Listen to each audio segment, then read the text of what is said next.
যার জন্য বলছি আগুনে জাহাজ ঝাঁপতে দেবো, সে বলবে লিয়া ইনকাম করে। আবার আমার ঘরের একটা রয়েছে টুপিটাকেই বাদ দিয়ে দিয়েছে। হাই রে কি, হ্যাঁ ভাই ভাইয়ের জায়গায় ভাই, ভাই ভাইয়ের জায়গায়, রাসূলুল্লাহর আগে ভাই নয়, দিনের আগে ভাই নয়। এদের হিদায়াতের জন্য সবচেয়ে প্রথম রাস্তা হলো হারা দরকার, কারণ জিতে গেলে আরো হারামের মাল ঝাড়বে, আর যত হারাম খাবে তত জাহান্নামের দিকে যাবে, পরিবর্তন হওয়ার রাস্তা পাবে না। যদি বলেন আমরা হুজুর মানুষ খাবো কেন, তুই খাবি না আমি জানি, কিন্তু তোকে খেতে হবে। কেন? নিজের জন্য না খেলো, যার ইশারায় উঠে বলেছিল এটা নমস্কার করো। যার জন্য বলছি আগুনে জাহাজ ঝাঁপতে দেবো, সে বলবে লিয়া ইনকাম করে। কথা বুঝছেন না বোঝেন না? হ্যাঁ, আর না হয় তোকে বলবে গ্যাজের কেসে ভরে দেবো। তুই ভাববি আমি হুজুর মানুষ বলি, সে মানুষ গ্যাজের কেস খেয়ে যাবো, তো চুরি করেই নিয়েছে। তাহলে পাঁচটা এইভাবেই হয়। তুই কার দল করছিস? দল করার জন্য এতই সব, নিজের একটা দল করতে পারছিস দুজন মিলে। কি দুজন মিলে একটা দল করে নিতে পারছিস? যেমন অনেক দল হচ্ছে, তোরা দুজন মিলে একটা দল করে নিতে পারছিস, কি আরো যাদের এসব লোক লাগলো সেটা দল করে নিতে পারছিস, করে নিয়ে বলতে পারছিস, ঠিক না বেটি? আমার কিছু বলা থাকতো না, কেন? তার ইচ্ছা কাছে করতেই পারে। দুশ্মন চিনা যায়, কিন্তু আমার মধ্যে ভয় হচ্ছে আমাদের মধ্যে কিছু গাদ্দার আছে। এই গাদ্দারদের যদি আমরা বার করতে না পারি, তাহলে মসজিদে আকসাকে আবার এরা বেঁচে দেবে। সালাউদ্দিন আইবির কথা আজকে মিলছে না মেলে? মিশর গাদ্দারি করেছে, এইবার নতুন করে ঝগড়া হচ্ছে, এর পিছনে মিশর গাদ্দারি করেছে। শুনছেন তো নাকি? হ্যাঁ, দেখুন মিলিয়ে দেখেন। সালাউদ্দিন আইবি একটা টিম তৈরি করলেন, গোয়েন্দা টিম।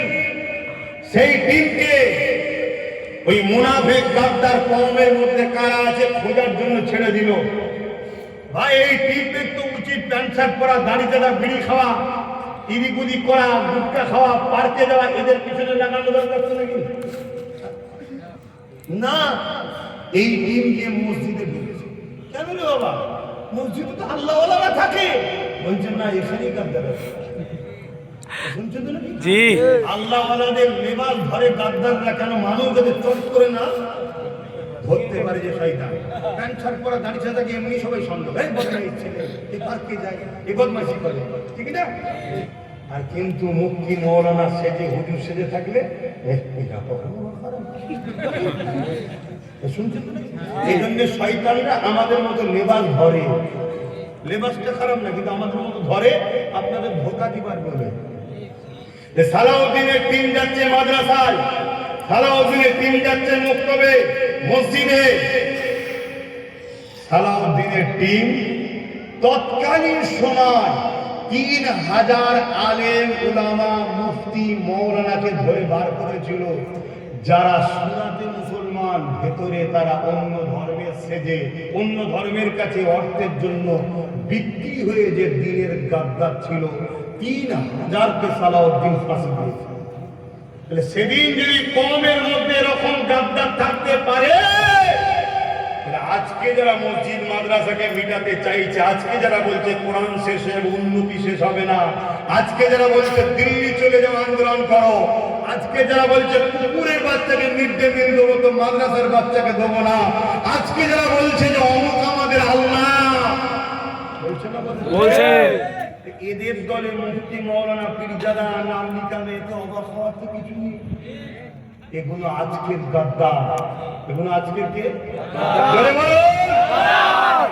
আমি আবার বলছি, আমার কাছে আমার মানবের থেকেও আমার কোরআন, আমার রাসূল, আমার আল্লাহ অনেক আগে। তুমি মৌলানা সম্মানের জিনিস ঠিকই, কিন্তু মৌলানা যদি ইসলামের দুশ্মন হয় তাকে সম্মান করবে না। বলুন বলুন বলুন। আরে ইবলিসের বিরুদ্ধে তো বলা যাবে না। ইবলিস তো ফেরেশতাদেরও পড়িয়েছে, এত বড় মৌলানা ছিল। ইবলিসের বিরুদ্ধে বলা যাবে?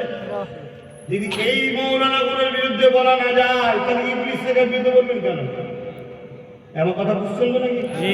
ইবলিস ছিল মাদ্রাসা কি বলে দ্বীনের দুশমন, এরাও দ্বীনের দুশমন। কথা মাথায় ঢুকছে? আমার কথায় কষ্ট পেয়েছেন না? তাহলে হাঁপিয়ে দেখছেন? আমি হাঁপাইনি। আরে যুদ্ধের ঘোড়া, রেসের ঘোড়া নয় কলকাতা, কিছুটা ছুটালে ছুটা খা, ছুটা খা।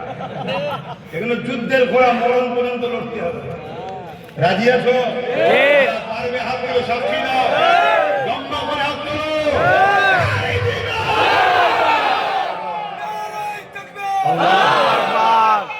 তাহলে আসুন একটু সালাম দেবো ইয়া নবী।